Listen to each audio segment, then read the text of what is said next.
Welcome to episode 108 of our monthly show. And joining us is special guest Tanya Janca, founder of We Hack Purple and author of the book, Alice and Bob Learn Application Security. Welcome back to the show, Tanya. Yay, Tanya. Thank you both for having me so much. I really appreciate it. Yeah, we're glad to have you. Yeah, absolutely. Now you were on episode 82, which was way back in 2018. And I'm sure things have changed drastically for you since 2018, right? Just a little bit, yeah. A little bit? Yeah. You were at Microsoft back then. So yeah, I was working at Microsoft as a developer advocate, traveling the whole world, and now I stay home. And it's great. Yeah. So tell us about We Hack Purple. What have you been up to? Yeah, so I left Microsoft and started my own company. And basically, people kept offering me money to train their devs and train their security teams in AppSec. And it turns out that's a job.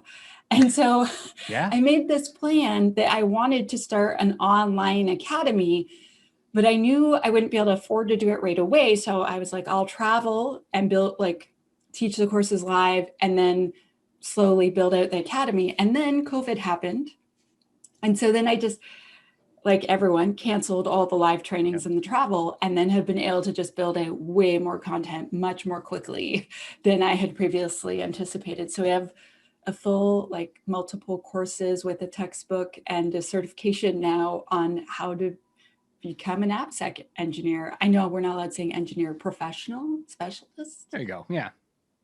That sounds good. Yeah, and it's so fun because people are graduating now. So we had our first graduate right after Christmas, and we just had another grad today. It's like, yes, this is so exciting. And then you know what they do? They go and do AppSec. It's great. Wow. That is really cool. Yeah, and we have an online community now too. I guess it started with an online community because I basically wanted to hang out with other AppSec people, but not have anyone mean be allowed there. Because I don't know if you've seen discussions on Twitter. So I get a very kid gloves treatment on Twitter. People are very, very kind to me. But once in a while, people just say really mean things for no reason. It's like, that's so uncalled for. Yeah, I noticed you haven't really tweeted a lot lately. So you're probably in your community tweeting or posting a lot, right? Yeah, I share a lot there. And we have really good discussions that maybe you wouldn't be as open about publicly, if that makes sense. So we were talking about different certifications and why would they, one of the questions was, why do they ask for the OCSP, the offensive security cert? That's on networking for an AppSec job, because it does cover shell coding and stuff, but usually in AppSec, you don't do any of that. And so it's why is that covered in them? We all had interesting different opinions as to why people are asking for it. I was because there's not a really super recognized AppSec cert, and they want to know you work really hard, I guess. Because you certainly have to work really hard to do that. But it's super off topic for the work you would do every day. And so, yeah, it's kind of this big open discussion of people that all work in AppSec. And yeah, it's nice. And people share stuff there and articles, and I write articles and share them. And yeah, it's good. And we have a little jobs board now where I just post intro jobs. Yeah. Because I don't know if you've seen those job postings where they're entry level, 5 years minimum experience. You must have 17 certs. And also you need the key to the city that you live in. Discussion. Yeah. It's really hard when you look at the job recs, like you said. Where are the entry level? Yeah, well, so what we've been doing is, so we've been reaching out to recruiters, and then also when I have students that work for me, and so one of them actually searches the job boards every week and then evaluates true entry level ones and then just shares them in our community. So that's great. That students can graduate and then immediately, hopefully, find a job. You also places are writing me and they're like, "Can you introduce us to your grads?" Yes, absolutely. You're doing a lot with the mentoring Monday too, right? On Twitter as well. Yeah. So every Monday I run a hashtag. So when we talked last, it was called Mentoring Monday, but it got so big that all these other groups started using it, and universities were using it, and then women's groups were using it. And then it was so big, you couldn't find us. And so we switched to Cyber Mentoring Monday. And it's going way, way better now because like no other group wants to use that except for cyber people. So it's great. And oh my gosh, it is going so well. So many people are finding mentors. So many people are finding their first job. That's pretty great. Exciting. Yeah. That is awesome. And I'm not the only one doing it now. So for anyone that doesn't know what Cyber Mentoring Monday is, every Monday on Twitter, a whole bunch of us now post, are you looking for a professional mentor? If you are, post here and we'll reshare it for you. And so I dig through, I try to do it every week, but sometimes I run out of time and I have to do the week before, like this morning. But then we try to like retweet you so more people will see it so that people will find you and reach out to you and help you. It's pretty cool. That is awesome. So let's talk about this book because I'm a huge fan. This book? There it is. Yes, this book. Yes. So what kind of inspired you to write the book? This is my first question. When I was working at Microsoft, I started writing a blog because it turned out stuff that I put in my talks is also great on blogs. And I actually love writing. And then some publishers wrote me and said, are you considering writing a book? And I said, no, why? What's going on? And then Microsoft told me, they kept stressing on like the developer advocacy team that we should try to scale ourselves. Like my boss would say, Tanya, there's only one Tanya. We can't, the cloning machine's broken, can't make more. We haven't developed it yet. So until then, we have to figure out a way for you to scale your efforts. And you traveling the planet is cool and awesome, but you know, like write more, fly less, right? Or stream more, and then, you know, do less live gigs. Because when you go, for instance, speak at a meetup, your whole night is taken, right? Yeah. And it's super fun. And I'm an extrovert, so I really like that. But he's like, what if you wrote a blog and then thousands of people could benefit instead of just 40 people at that meetup? I'm like, oh, okay.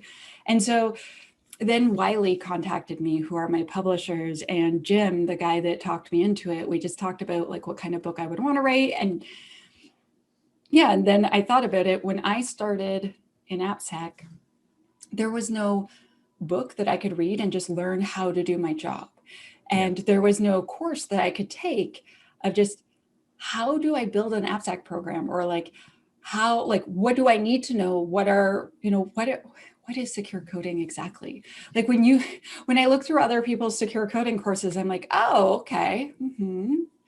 Like I'm confused about like what people decide. And so I took basically all of my knowledge and smashed it into this book, and then invited really, really smart people to be my technical editors who are also super like knowledgeable and know lots of stuff. And then they picked me apart for like 5 months.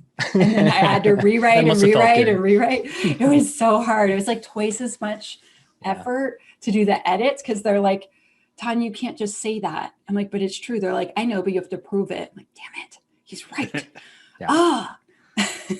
And it's good that they put me through those paces, because since the book has been published, sometimes people will quote one single line and then try to pick it apart. I'm like, you have to read the whole chapter. It's in context. And when you read it, I haven't had anyone be able to fight me. It's pretty cool. There's like a couple spelling mistakes and grammar errors so far that people have found, but like so far, no one's been like, you're wrong.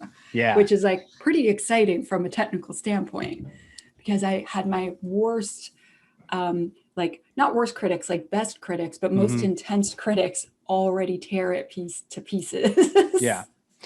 Yeah. Well, I mean, my feedback is I love that this book covers so much ground in AppSec. I mean, honestly, any topic that you want to know about AppSec related, it's in your book. And it's at a level that someone that's brand new, knows nothing about application security, could pick this book up and become like, wow, I know a lot about AppSec after reading this. Because like to your point, I really didn't come across a book until this one that was, you know, higher level, had so much content. It wasn't so technical, right? Tons of technical books about AppSec and code review and all the different things, but nothing that is comprehensive, but gives an overview of everything. I really like that.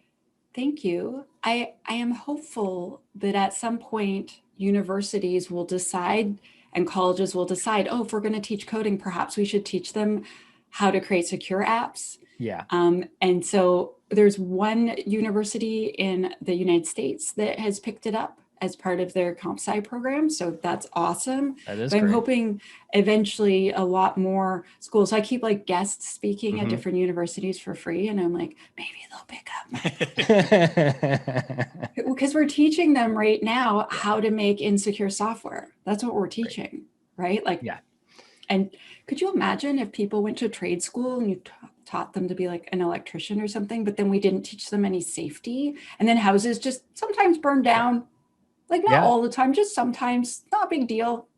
Well, we're still a very new industry, you know, and that's a good comparison of, you know, we're not like, you know, licensed medical professionals, right? But we're starting to, you know, I'm starting to hear more talk of maybe we all need to be licensed, right? For the things that we do. It's so critical. I think that we should start with some standardization Mm-hmm. and then continue from there, because licensing would be good, but just having some standards would be great. I give away a bunch of standards via the We Hack Purple newsletter, and we tweet them. I know that that's not super helpful, but we tweet them. Like, here's a secure coding guideline that you could adopt as a standard to start if you want. Here's like some security requirements. Like, please build secure software, everyone. Yeah. The other thing in the book too that I really liked is, you know, you had a chapter towards the end called Good Habits.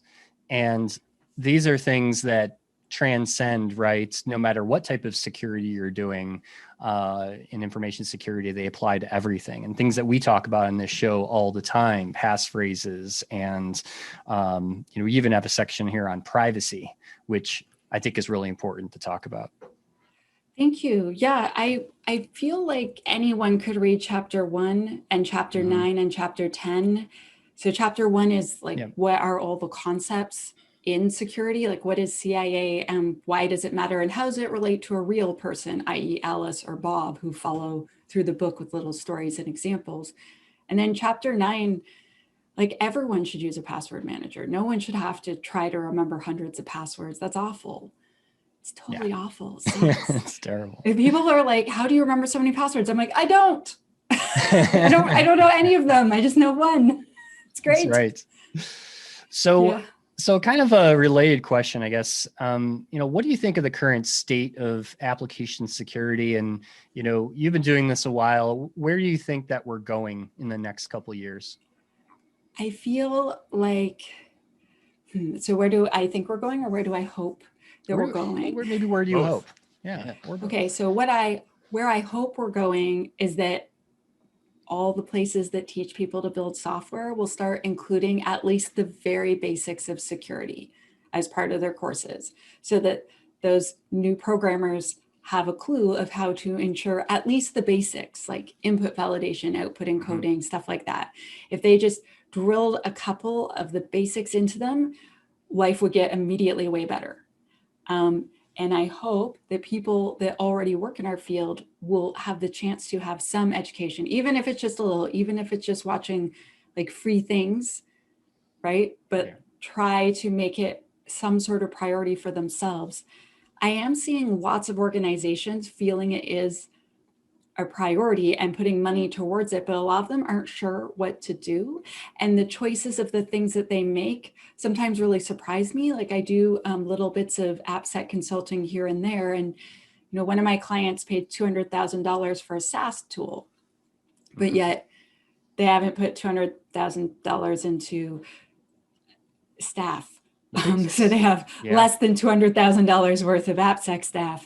And I'm like, they haven't had training on how to use the thing, and then none of the devs know what to do with it. And it's like, you know, we could spend that on a bunch of other things, and like the tool isn't even really being used, and not because the management doesn't want to be used, but because there's not the people to follow up. And I'm just like, is this the best way to spend those dollars? Like, I love tools, don't get me wrong, I love tools, but like, maybe you're not ready for that really, really big tool yet. And or maybe you need a team to support that so that you get the value you're paying for. But maybe there's better ways. So we're like readjusting things so that they can get more of what they actually need, right?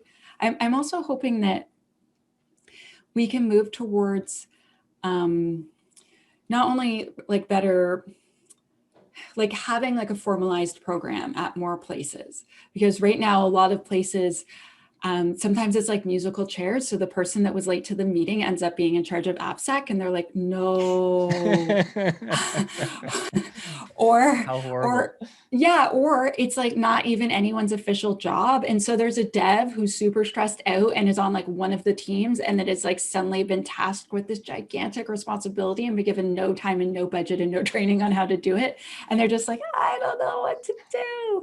And so like maybe taking it seriously, because I believe that like the security of our software is one of the pillars of making sure our entire org is protected, right? And when we don't treat it like we treat, physical security is important, it's highly unlikely someone's going to come attack your office, your building, right? It's super unlikely that someone's going to try to break physically into your building, but yet we still protect all these things, right? And we need to do the same with apps and take it with the same level of seriousness, in my opinion. I'm also hoping that more places stop just talking about things that scare them and start doing things. So I'll work with companies and they're like, we want to do DevSecOps and we're going to automate all the cool things. And we have like 55 pipelines and 100 different tools, and ignore half of our apps that are currently water failing and that are completely on fire and have no input validation or anything. No, don't look over there, Tanya. No, look over here. And I'm like, if we want to reduce the risk for your whole org and make your whole org safe, we need to look at the ugly stuff for at least an equal amount of time as the pretty awesome shiny stuff, right? Yeah. And like, just let me do harm reduction on your legacy stuff so that everyone sleeps better at night. And like, I know we're not going to replace that one really old app that theoretically every year you're going to retire, but you never do. But let me put like a RASP or a WAF in front of it. Let me like put like network segmentation, or just like, let me do some stuff so that if something bad happens, at least the garbage just stays inside there, right? Like there's things we can do to make it better, but don't just do the shiny new stuff. Like, yeah, because as a pen tester, I'd be like, what's the oldest crap here? Oh yeah, updated in 2008. That's where I'm going after. I'll be right back. Yep. Right? Totally. I'm not going to look at the new shiny thing you released last week. By default, if it has a new framework, it's going to be easier for you to secure, even if you stumble into making it secure, right? Yeah. And now a quick word from our sponsors. Given the state of the world that we are currently living in, your digital privacy, cybersecurity, and health is more important than ever. That's why I recommend the use of a Faraday sleeve for your laptop, smartphone, and key fob. And if you want the best Faraday products on the market, you need Silent Pocket. And because you listen to this podcast, you can take 10% off your order right now during checkout at silentpocket.com by using discount code SharedSecurity. Is your team starting to show signs of fatigue from traditional security awareness compliance training, or from phishing assessments that target them for those teachable moments? As we've seen in recent news, these kinds of training are having a negative impact on corporate culture, and they're really not all that effective. So there has to be a better way. ClickArmor is the first gamified learning platform that helps build a self-defending team through engaging learning challenges and exercises. Its unique lesson templates, built with proven gamification techniques, let people learn and exercise important defensive concepts in a safe and fun environment. Whether you need to quickly deploy a training solution that gets people to stop clicking on things immediately, or you've got your own boring content that needs to be put into a more interesting user experience, ClickArmor can help. So go to clickarmor.ca/sharedsecurity to learn how to build a self-defending team. Yeah. So it's cool to hear your view on what you hope is going to happen. So what's kind of the worst trends that you see right now? I see a lot of trends of, marketing from our industry that uses fear, uncertainty, and doubt to try to shame people into giving them their dollars. I see a lot of training where they're like, we're going to show you 75,000 tools in 4 minutes. And most of them are ones that are like open source crap that no one would ever allow on your network. And we're going to show you random very obscure security tricks, and like, like a dog will do a fancy trick, but it's like, but I need to know what I do at my job every day. That's what I need to know. Do you know what I mean? Like, Yeah. most people are like, I need to know how to pick the right dynamic application security testing tool. So we need to teach them how to know that that's what they need. And then, how to do a proof of concept with 3 of them so that they can pick the one that actually does the stuff their org needs. That's huge. Yeah. Right. And then how to implement it. And then the thing that I've never seen any course cover, but that I think is really important, is like going through the results of these tools. Like, what the heck does this crap mean? Right. And like, whenever I've been mentoring people, they're just like, I'm on a pen test, Tanya, and there's this result and I don't know what it means. And I don't know how to replicate it. And I like, is this a thing? Like, should I just delete this? I'm like, no, let's look at it. Right. And like, how to troubleshoot that, or how to figure out, does that have value for my org or not? Or the tool says it's critical. I don't think it's critical. It doesn't seem that bad. What do I do? Right. Or there's 20 lows. Does that make a high? What do I do? Like, and knowing how to make those judgment calls. I think that is stuff that people really need to know, as opposed to, like, I took this training once, and I'm not going to say where it's from. And it was like this DevSecOps training that I was super excited to go on. And they had 500 slides for 2 days. Wow. Yes. Yes. So we're on the second day in the afternoon, and we have like 400 slides left or something stupid. And I remember him saying, open up this notepad document in this folder. And we did. And he's like, copy what's in it. And we're like, okay. And he's like, paste it into this field. And we're like, okay. And he's like, press enter. And he's like, SQL injection now next. And I was like, no, we know how to copy and paste and then press the submit button. That's what we know now. Right. And that's awful. Yeah. So I feel like more of us, I feel like we need leaders to lead. Does that make sense? And I feel like there's a lot of leaders that are frustrated and they're not sure what to do. And I don't know the answer for all of them, but I feel like following best practices. I feel like, so right now with COVID, like obviously there's lots and lots of bad things happening, but one of the totally awesome, completely amazing things is that you can now attend any conference you want from your living room.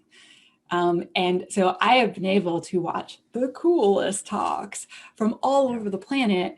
And also tons of them are free now that usually you have to pay for. So the opportunity to like learn for free is like pretty high right now if you have patience. Yeah. And there's a lot of cool people sharing a lot of really cool stuff. I feel like I really ranted and got off topic. I'm sorry. No, it's awesome. Right on topic. Oh, okay. I love it. Yeah. Okay. That's what we do here. We rant. Okay. We go off topic.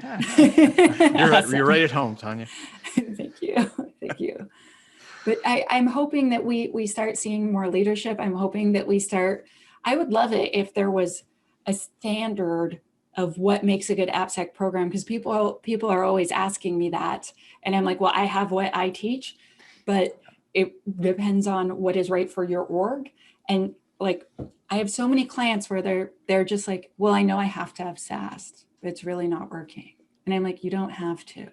Like, you could get an IAST, you could do code review and add some software composition analysis. And we could, support that with some, secure coding training, and then like have everyone like manually reviewing the code for that and this and that. And like there's all these other things we can do that we could support you with that. This is not the recipe you must use. And they look at me like, is she telling the truth? And it's like, the goal is to make sure that you reliably, so like every time, are releasing secure software. That's the goal. And we don't want you to have 10 apps and one is perfect and the rest are on fire. We don't want you to sometimes release secure stuff and sometimes not, and you're not sure why. Like, we want everything to be pretty darn good for the average company. You want it to be rough enough and tough enough that it can defend against like a not super sophisticated attacker, right? Like, unless you are someone like SolarWinds or Microsoft or Google who have serious threat actors after them, right? Or if you're a government or something else similar where your risk factor is much higher, the average company, like their risk factor is not that low. So just like have a pretty good defense and you're going to be okay. Like no giant gaping holes.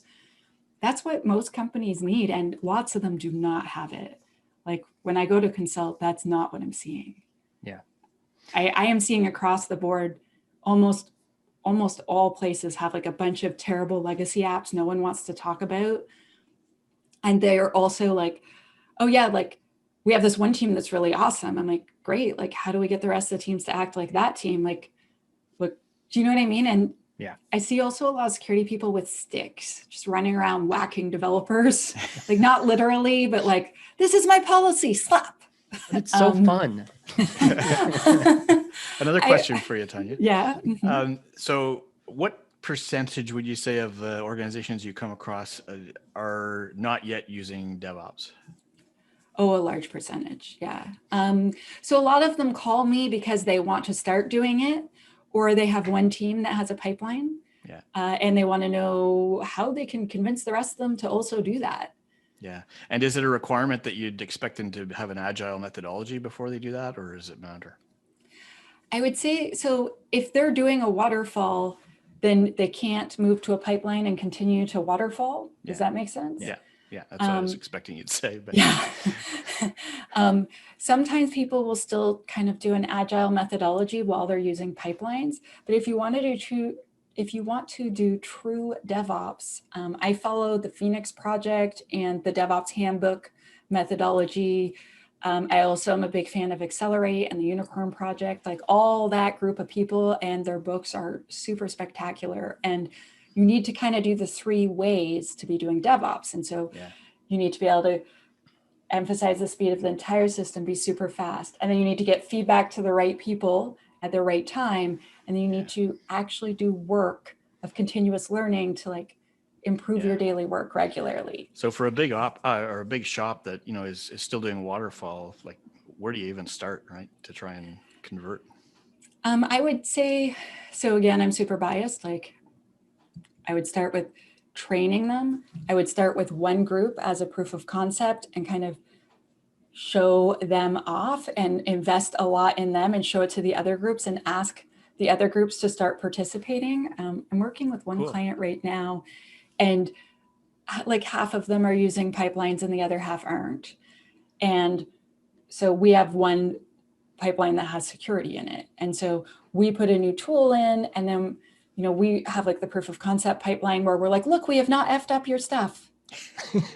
And then we're like, can we put one of these in your real pipeline? And they're like, sure.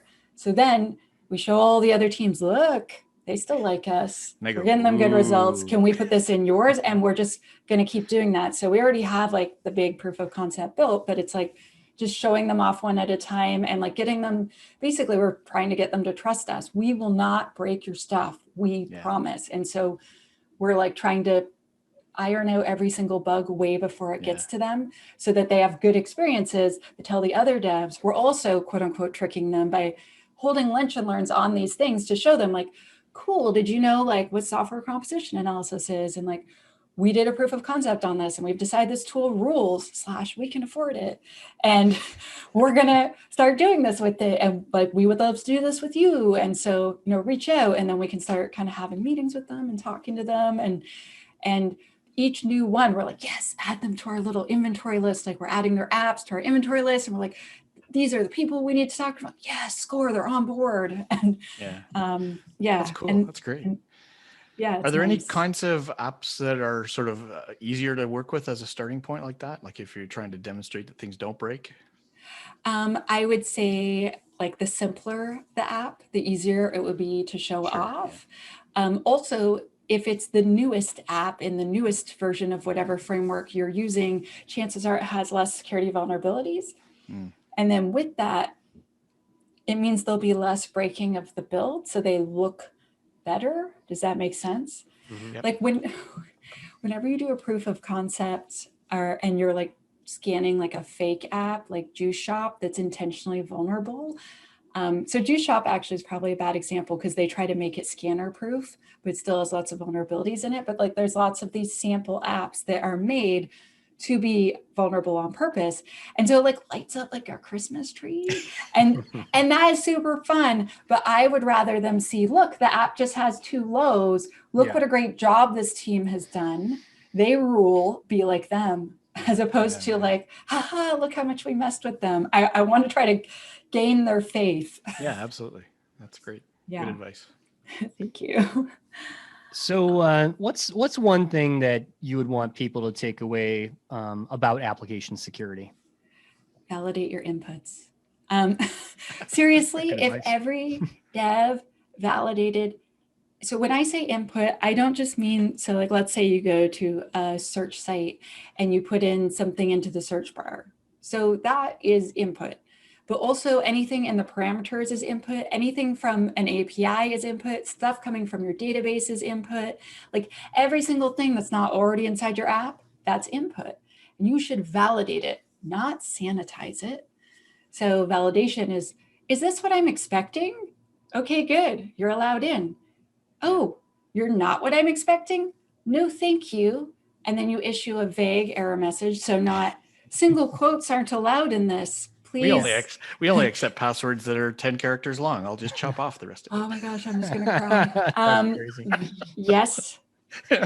Yes. But yeah, if everyone validated those inputs, and if they did the validation on the server instead of in the client up in the JavaScript, where I can get around that in a few minutes. Right. And if they could use an accepted or approved list instead of a block list. So let all the good stuff in. So for instance, like A through to Z, capital and non-capital, 0 through to 9 is allowed in, as opposed to single quotes, double quotes, this and that aren't allowed in. No problem. I'll send you some Unicode. I'll encode this first. I will mess with you to get around your filter. So don't make a this is bad filter.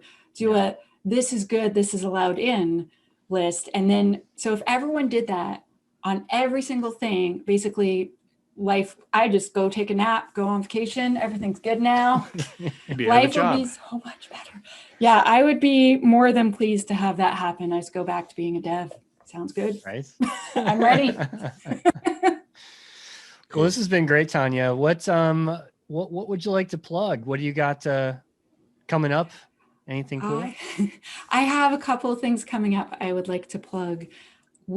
So the We Hack Purple Academy is giving away free mini courses to try to teach little mini lessons with the idea that if you love it, then you'll take full-time courses. But come do the free courses. Make it worth our effort to have given them away. So if you join our newsletter, it's newsletter.wehackpurple.com. Mm-hmm. And then basically we're just going to invite you. So we're doing one on instant response and how it's different to respond to incidents when it's your custom app that's been attacked, and kind of how to prepare for that. And then we're doing another one about how to scale your team and scale your AppSec program, but without more money. So, for instance, developing a security champion program, how do you do that? What are champions, etc. And I'm pretty excited about the little mini courses we put together. I think that they offer value, and also that there's just the right amount of dad jokes and memes about Star Trek: The Next Generation. Gotta have memes. Right? Yeah. So it would be cool if some people joined our mailing list. Thank you. Yeah. Awesome. So where should people go? Just wehackpurple.com and find out everything there? Yeah, come to wehackpurple.com. Follow us on Twitter, Instagram. Apparently we have Facebook now. I hired marketing students and they're they're young and they know all the cool stuff that all the kids do. They're like, why aren't we doing Instagram stories? I'm like, because I'm allergic to Instagram and Facebook. I don't know what to tell you. Do the thing. And oh my gosh, they have all these silly photos of me where I look ridiculous and they're tweeting them out. And I'm like, okay. Oh no. Sure, let's do it. You have a choice now. I know. I'm very silly though. So I don't know, sometimes they'll send me, they'll take stills out of the training where I look totally ridiculous, and then I'll be laughing at myself. And I'm like, I guess you could tweet it since I enjoyed it. Oh, this is great being your own boss. You can be as silly as you want. It's a good deal. Thank you. Thank you for having me on your show again. I really appreciate it. I Yeah, like it's your been a show. pleasure. But Thanks very much. and we'll have links in the show notes for everything you had mentioned for our Okay. audience. But Absolutely. thanks again for coming on the show, Tanya. Thank you for having hopefully me. you'll come back again sometime. Oh yeah, absolutely. After all the AppSec problems are solved, and you Yeah. can, yeah. Yeah, it'll be called Tanya Goes on Vacation.